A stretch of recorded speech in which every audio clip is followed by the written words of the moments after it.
amis, nous revoici. Donc bienvenue à Casa Botanica. Donc Casa Botanica Palmorchide. Donc une pépinière, la première pépinière biologique du Maroc, qui est à peu près à 3 km route de Ouarzazate de Marrakech. Donc c'est la première pépinière bio qui, depuis 4 ans, a un peu un laboratoire en permaculture et qui a fait une aire de culture arboricole en permaculture, qui a monté la première lombriculture, donc culture de vers de terre, transformation de matière organique pour faire du compost de première qualité. Donc première ferme de vers de terre du Maroc, qui a transitionné toute sa pépinière en 100% bio, qui a fait des maraîchages en butte montagne, en lit sahélien décaissé, en butte traditionnelle, vraiment un laboratoire qui depuis 4 ans essaye énormément de choses. Et donc là on va visiter la lombriculture. Donc la lombriculture, on commence par les différentes étapes. Donc la première étape, on récupère du fumier de cheval et de la paille. On fait un mélange à peu près 50-50, on peut descendre jusqu'à 30% de fumier de cheval et 30% et 70% de paille. Ça nous fait un ratio à peu près 70-30. Donc ça, on fait le mélange et après on va le pré-composter. En fait, là on essaie de faire toutes les étapes pour le pré-compostage. Il va monter en température, il va nous évacuer certains médicaments ou certaines choses qui pourraient se retrouver dans les selles des chevaux. Et surtout, ça évite que si on met le compost directement dans nos lits de culture où il y a nos vers de terre, si il est activé, donc une mise en température, ça peut monter jusqu'à 80 degrés, hein, et ben les vers fuient.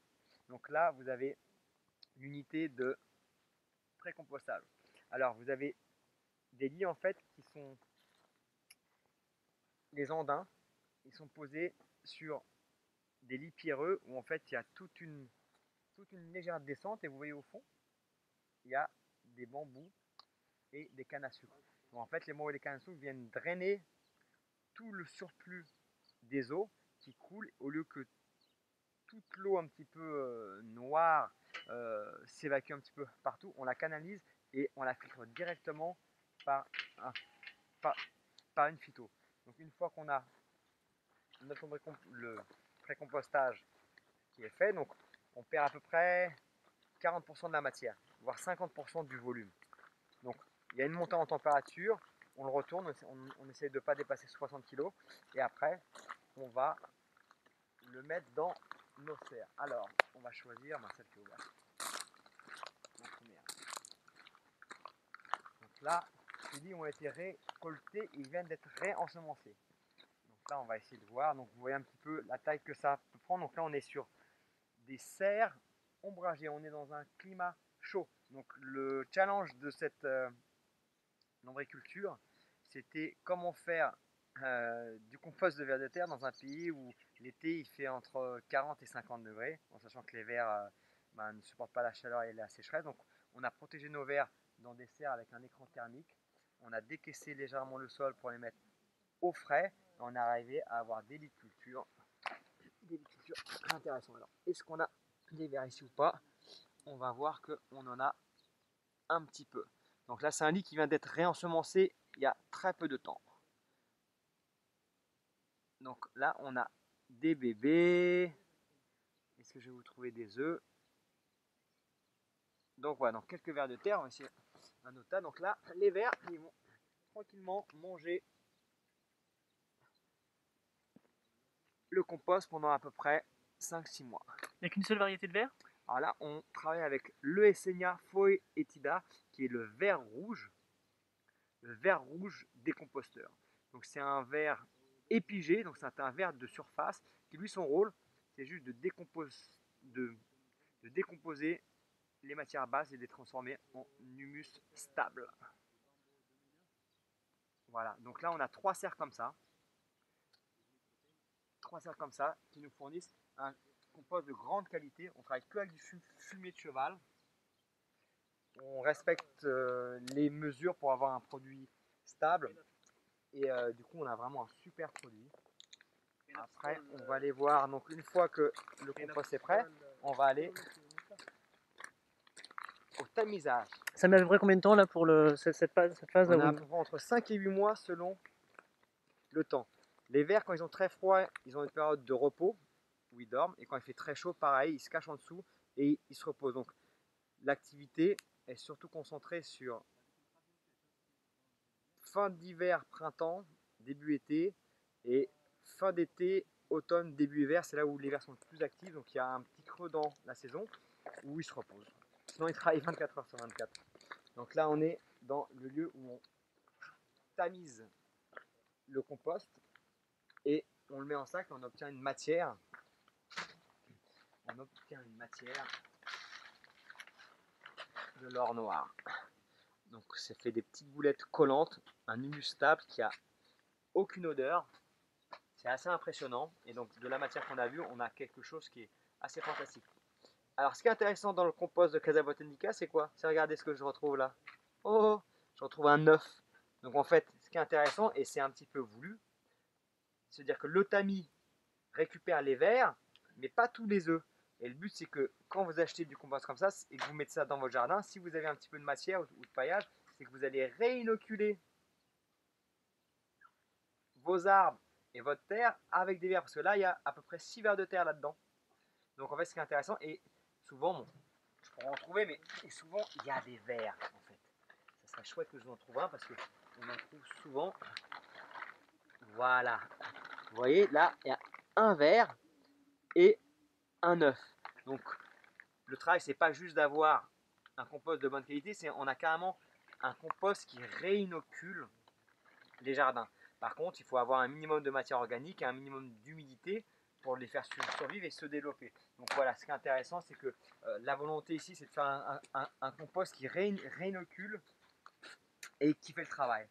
Donc, Et donc, il s'utilise comment en fait ce compost? Donc, j'achète un donc, sac et comment comme un on l'utilise? compost naturel, on le met au-dessus des plantations et à chaque arrosage, il y a une partie des nutriments, comme le thé. En fait, on fait un thé de compost. À chaque fois qu'on arrose, il y a des nutriments qui descendent et qui nappent les racines. On ne met jamais le compost en dessous, jamais, jamais. On enfouit éventuellement sur peut-être le premier centimètre, mais on laisse au-dessus. Et c'est les arrosages qui vont vous faire rentrer les matières et les principes actifs sur votre plante et surtout qui va venir napper vos racines. C'est vraiment ça.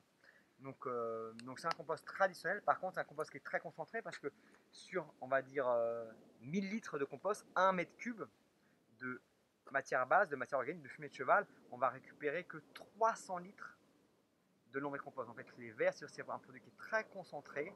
Et ce qui est intéressant, c'est aussi que les vers, ils attrapent et ils minéralisent, ils bloquent tout ce qui est produits chimiques, arsenic, ou plein de produits qui sont vraiment pas sympas.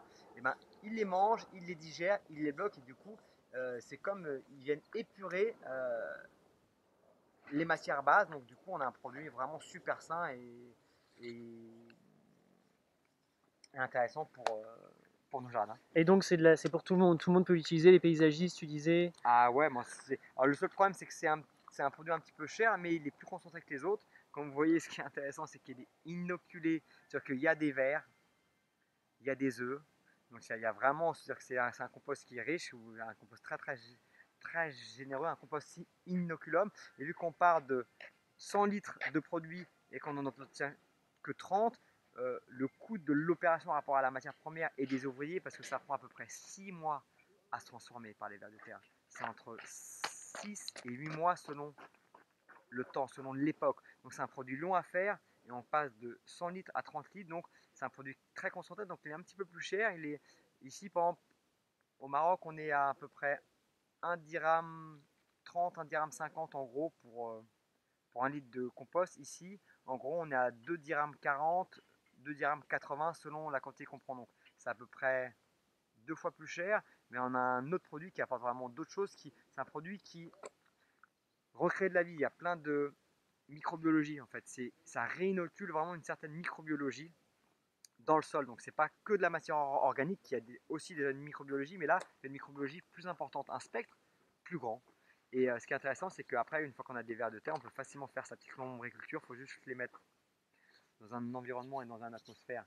Oh, c'est Mohamed, le responsable de la lombriculture, qui est là depuis le début du projet, Baba Bir, qui vient faire un petit reportage sur notre travail. Et donc, j'imagine qu'il n'y a plus besoin de produits chimiques, d'engrais, etc. une fois que tu mets ce genre de compost en fait. Ben, c'est un des ingrédients majeurs ou effectivement qui nous aide à transitionner complètement. Ici, on a une pépinière sur 5 hectares qui est en zéro produit chimique depuis maintenant 2 ans. Et on fait des thés de compost, on utilise nos composts, on fait aussi du compost à chaud. Là, le challenge, c'était produire des grandes quantités d'arbres et une structure qui a besoin de beaucoup de ressources en intrants extérieurs pour être autonome et sortir des arbres de meilleure qualité. C'est en même temps quand vous achetez des arbres ici, il y a déjà une microbiologie du sol, il y a des arbres qui sont mycorhizés, il y a plein de choses qui font que quand voilà, c'est que vous plantez des arbres et c'est comme si vous mettez des arbres qui sont déjà inoculés avec de la vie et pas juste des arbres qui sont dans un substrat, dans fibre de coco et qui ont été bourrés de NPK, c'est-à-dire de azote, potasse, phosphore, tous les nutriments qu'il faut. Et une fois que vous le mettez en terre, les racines elles se retrouvent sans trop rien. Et là, vous avez votre arbre qui prend un grand coup de, il n'y a plus rien à manger. Et du coup, ça fait des arbres pas trop qui mettent du temps à reprendre en fait, tout simplement. Alors que là, comme ils sont déjà inoculés avec cette Ils sont bonne terre, ils inoculés. reprennent Ben, directement. en fait, les paysagistes maintenant, ils viennent voir parce que quand ils achètent sur un jardin, ils achètent peut-être 1000 arbres pour un grand jardin. Et ben, ils ont une reprise 2 fois plus rapide et surtout beaucoup plus forte avec des feuilles vertes. C'est-à-dire que maintenant, eux, ils investissent dans ce genre de produits parce qu'ils ont des jardins qui démarrent beaucoup plus vite et beaucoup mieux. Aussi pour les fruits, la qualité des fruits avec le lombricompost ou le nombre de fleurs. Prenez un essai, vous faites un test pilote, si vous avez 2 arbres fruitiers à peu près du même âge, il y en a un, vous lui mettez du lombricompost, l'autre, vous lui mettez rien. Vous allez voir le nombre de fleurs que l'arbre avec le lombricompost, en fait, il booste avec la potasse qu'il y a dedans et pas mal de choses, il booste le côté floral et en fait on obtient plus de fleurs, donc plus de fruits et plein de petites choses comme ça. Si on laisse la nature faire, on augmente en fait tout le potentiel de nos productions. Donc j'imagine que le lombricompost, pour tous ceux qui ont des pépinières, etc., ce serait vraiment intéressant de développer ça sur place pour... Alors ça serait intéressant, le seul bémol c'est que ça prend du temps et ça a un coût. Donc c'est juste le fait que ça fait un produit assez... C'est un produit qui a un coût. Donc même s'il y a un vrai effet, c'est que nous ici, on travaille avec les deux. C'est-à-dire qu'on prend un peu de lombricompost qu'on va mélanger avec un compost maison à chaud, comme le compost d'Herclay ou ce genre de choses. En fait, on ne peut pas se permettre de tout remplir que en lombricompost. On fait juste une part qui nous permet de sur vraiment une entreprise qui fonctionne avec d'énormes quantités, des énormes volumes. Dès qu'on a des énormes volumes, on peut travailler comme ça. En fait, comme l'homéopathie, on fait une dilution, on prend une part de lombricompost et ce lombricompost va inoculer un petit peu le compost et on arrive à avoir des résultats très intéressants même sur des grosses structures. Cool, super. Eh ben merci. Ok, donc là on est dans un lit, dans ça. Donc là,